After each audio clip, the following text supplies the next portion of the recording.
नमस्कार दोस्तों, आप देख रहे हैं चंबल प्रभा का खास बुलेटिन।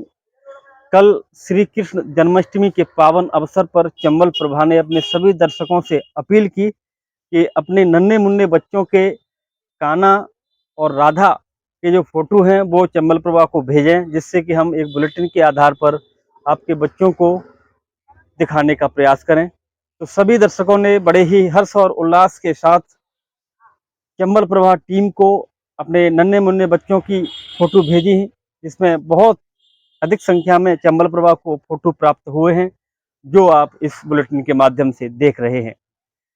पूरे भारतवर्ष में कल 5251वां श्री कृष्ण का जन्मदिन बड़े ही हर्ष और उल्लास के साथ मनाया गया, जिसमें सभी बड़े बुजुर्ग, युवा और महिलाओं ने बढ़ चढ़कर भाग लिया और पूरे देश में एक अलग ही माहौल देखने को मिला। इसी को लेकर चंबल प्रभा ये खास बुलेटिन बच्चों का चला रहा है, जिसमें आप बच्चों को विभिन्न भिन्न पोशाकों में देख रहे हैं कि जिस तरीके से लोगों ने अपने बच्चों को एक नए दौर के श्री कृष्ण के तौर पर सजाया है, वो अपने आप में अद्भुत और अकल्पनीय है। भगवान श्री कृष्ण के बाल अवतार में ये दिख रहे बच्चे भी कृष्ण का अवतार माने जाते हैं, जिसको लेकर चंबल प्रभा आपको ये बुलेटिन दिखा रहा है। जिस तरीके से बच्चे भगवान का स्वरूप हैं, उसी प्रकार भगवान श्री कृष्ण अपने बाल अवतार में जो लीलाएं उन्होंने की, उनको लेकर के हम सभी जानते हैं। और जिस तरीके की बाल लीलाओं को लेकर वो चर्चित रहे, उसको भी अपन देखते हैं। इसी कड़ी को लेकर के चंबल प्रभा आपको ये खास बुलेटिन दिखा रहा है, जिसमें धौलपुर जिले के साथ साथ देश और विदेशों से भी हमारे दर्शकों ने फोटो भेजे हैं, जिसको हम आपको यहाँ दिखा रहे हैं। आखिर कैसे हुई भगवान श्री कृष्ण की मृत्यु, आपको भी जानना बहुत जरूरी है। इसको लेकर के हम आज भगवान श्री कृष्ण का जन्म कहाँ हुआ, कैसे हुआ, आपको बताने का प्रयास करेंगे। तो अपन बात करें श्री कृष्ण के जन्म की, तो भगवान श्री कृष्ण का जन्म 3112 ईसा पूर्व में हुआ था। श्री कृष्ण का जन्म मथुरा में हुआ था, लेकिन उनका बचपन गोकुल, वृंदावन, नंदगांव, बरसाना व द्वारका आदि जगहों पर बीता था। कहा जाता है कि महाभारत युद्ध के बाद भगवान श्री कृष्ण ने 36 वर्षों तक द्वारका पर राज किया। इसके बाद उन्होंने अपनी देह त्याग दी। भागवत पुराण में बताया गया है कि एक बार श्री कृष्ण के पुत्र सावा को एक शरारती सूझी। वो एक स्त्री का वेश धारण कर अपने दोस्तों के साथ ऋषि मुनियों से मिलने गए। स्त्री के वेश में सावा ने ऋषियों से कहा कि वो गर्भवती है। जब उन यदुवंश कुमारों ने इस प्रकार ऋषियों को धोखा देना चाहा, तो ऋषि क्रोधित हो गए और उन्होंने स्त्री बने सावा को सांप दिया कि तुम एक ऐसे लोहे को तीर को जन्म दोगी जो तुम्हारे कुल और साम्राज्य का विनाश करेगा। ऋषियों के इस श्राप को सुनकर सावा बहुत डर गए। उन्होंने तुरंत ये सारी घटना जाकर उग्रसेन को बताई, जिसके बाद उग्रसेन ने सावा से कहा कि वे तीर का पूर्ण चूर्ण बनाकर प्रभास नदी में प्रवाहित कर दें। इस तरह उन्हें उस श्राप से छुटकारा मिल जाएगा। इसके बाद सावा ने ऐसा ही किया और उग्रसेन ने भी यह आदेश पारित कर दिया कि यादव राज्य में किसी भी प्रकार की नशीली सामग्रियों का ना तो उत्पाद किया जाएगा और ना ही वितरण होगा। इस घटना के बाद द्वारका के लोगों ने कई अशुभ संकेतों का अनुभव किया, जिसमें सुदर्शन चक्र, श्री कृष्ण का शंख, उनका रथ, बलराम के हल का अदृश्य हो जाना शामिल है। इसके अलावा वहां अपराधों और पापों में बढ़ोतरी होने लगी। द्वारका में चारों ओर अपराध और पाप का माहौल व्याप्त हो गया। देखकर श्री कृष्ण बहुत दुखी हो गए। उन्होंने अपनी प्रजा से यह जगह छोड़कर प्रभास नदी के तट पर जाकर अपने पापों से मुक्ति पाने की बात कही। उनकी बात को सब लोग मानकर प्रभास नदी के तट पर गए, लेकिन वहां जाकर सभी मदिरा के नशे में चूर हो गए और एक दूसरे से बहस करने लगे।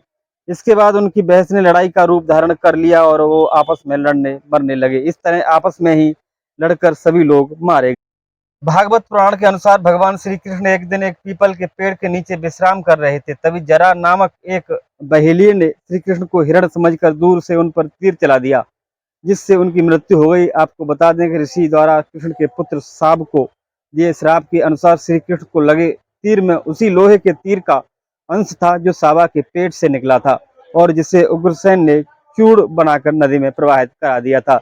इस तरह ऋषि के श्राप के अनुसार समस्त यदुवंशियों का नाश भी हो गया था और गांधारी के श्राप के अनुसार महाभारत के युद्ध में श्री कृष्ण के 36 वर्ष भी पूरे हो गए। तो इस तरीके से भगवान श्री कृष्ण की मृत्यु होना बताया गया है किंवदंतियों के अनुसार।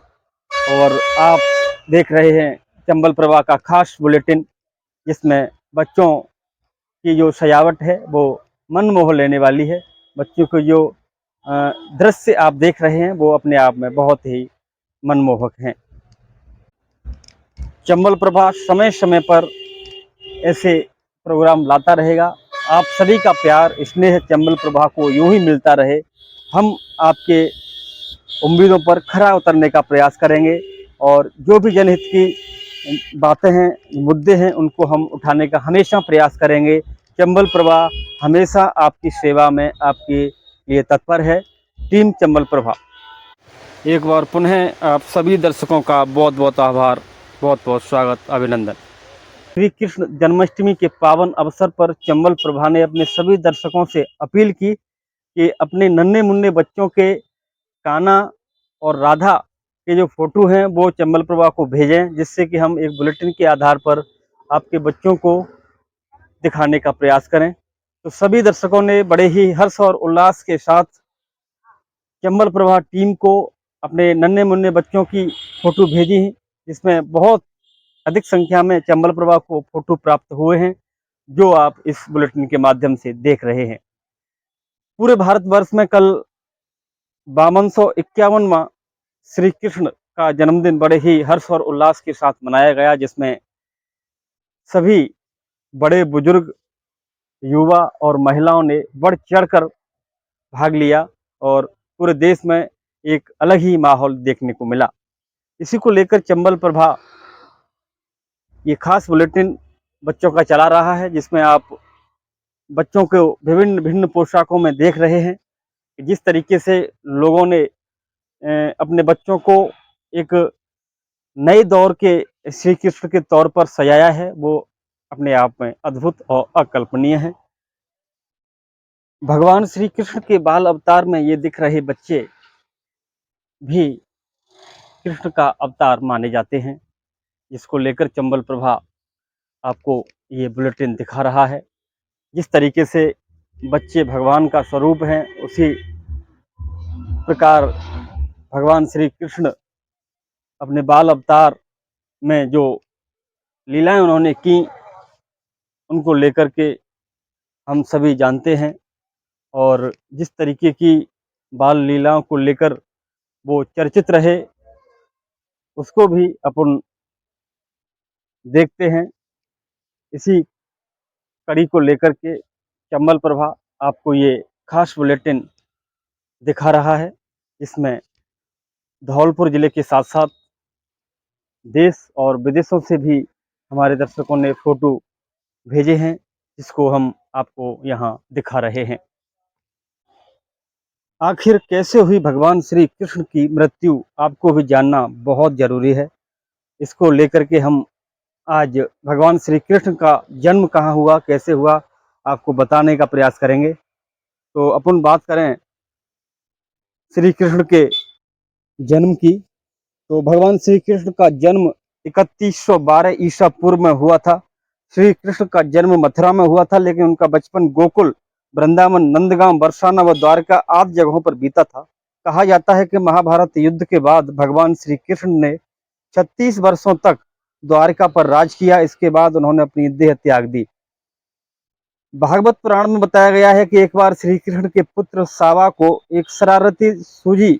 वो एक स्त्री का वेश धारण कर अपने दोस्तों के साथ ऋषि मुनियों से मिलने गए। स्त्री के वेश में सावा ने ऋषियों से कहा कि वो गर्भवती है। जब उन यदुवंश कुमारों ने इस प्रकार ऋषियों को धोखा देना चाहा तो ऋषि क्रोधित हो गए और उन्होंने स्त्री बने सावा को सांप दिया कि तुम एक ऐसे लोहे को तीर को जन्म दोगी जो तुम्हारे कुल और साम्राज्य का विनाश करेगा।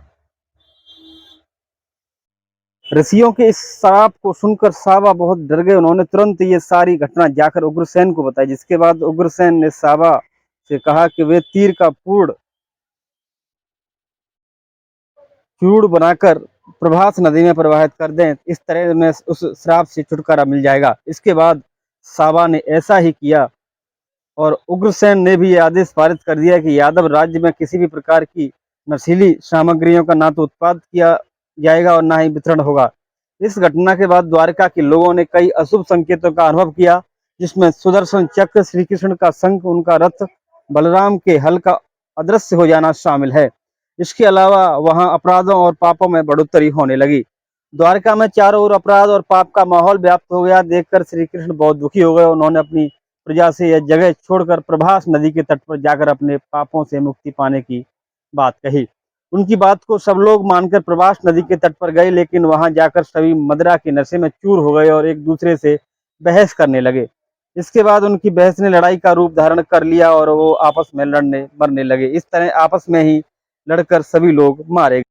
भागवत पुराण के अनुसार भगवान श्री कृष्ण एक दिन एक पीपल के पेड़ के नीचे विश्राम कर रहे थे। तभी जरा नामक एक बहेलिये ने श्री कृष्ण को हिरण समझकर दूर से उन पर तीर चला दिया, जिससे उनकी मृत्यु हो गई। आपको बता दें कि ऋषि द्वारा कृष्ण के पुत्र साब को दिए श्राप के अनुसार श्री कृष्ण को लगे तीर में उसी लोहे के तीर का अंश था जो साबा के पेट से निकला था और जिसे उग्रसेन ने चूर्ण बनाकर नदी में प्रवाहित करा दिया था।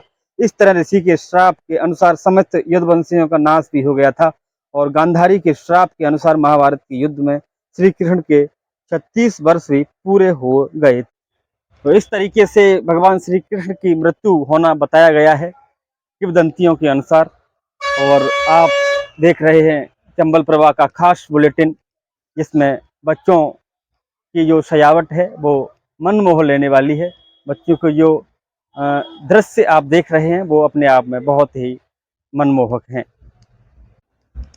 चंबल प्रभा समय समय पर ऐसे प्रोग्राम लाता रहेगा। आप सभी का प्यार स्नेह चंबल प्रभा को यूं ही मिलता रहे। हम आपके उम्मीदों पर खरा उतरने का प्रयास करेंगे और जो भी जनहित की बातें हैं, मुद्दे हैं, उनको हम उठाने का हमेशा प्रयास करेंगे। चंबल प्रभा हमेशा आपकी सेवा में आपके लिए तत्पर है। टीम चंबल प्रभा। एक बार पुनः आप सभी दर्शकों का बहुत बहुत आभार, बहुत बहुत स्वागत, अभिनंदन। चंबल प्रभा न्यूज की पहल पर धौलपुर जिले सहित अन्य दूर दराज के शहरों के साथ साथ संयुक्त राज्य अमेरिका से भी हमारे दर्शकों द्वारा श्री कृष्ण जन्माष्टमी पर्व पर अपने बच्चों के फोटो वीडियो भेजे। साथ ही दर्शकों द्वारा भेजे गए फोटो वीडियो में प्रथम, द्वितीय व तृतीय स्थान पर चयन कर टीम चंबल प्रभा द्वारा शील्ड, प्रमाण पत्र व उपहार देकर सम्मानित किया जाएगा, जिसकी सूचना एक दिन पहले आपको दे दी जाएगी। हम आपके बच्चों के उज्जवल भविष्य की कामना करते हैं। टीम चंबल प्रभा।